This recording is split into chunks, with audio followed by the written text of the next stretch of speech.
I don't like superlatives, so the term biggest would be putting a lot of pressure on one challenge. I think the challenges that are on retail existed when I started. They've existed through my 30 years of doing this, and they exist today.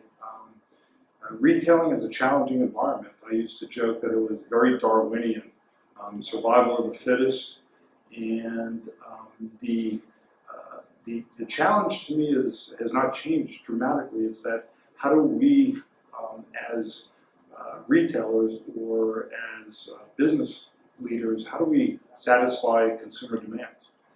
And nothing's changed much, and you have to satisfy them through product. You have to satisfy them through an experience.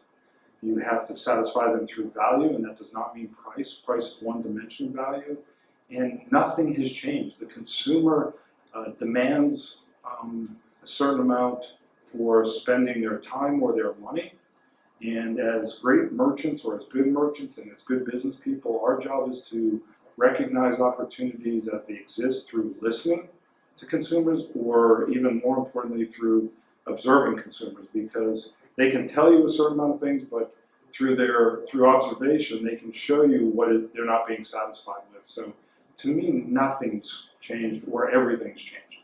How we connect with the consumer has changed, but the objective of finding an opportunity to connect with the consumer has not changed.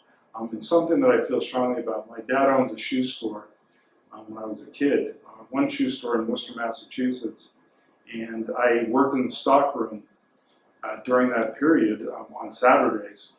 And I'll never forget, I might have been 8 or 9, and it was before any child issues with working at that age.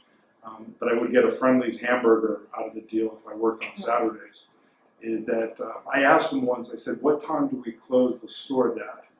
And he said to me, "When the last customer leaves."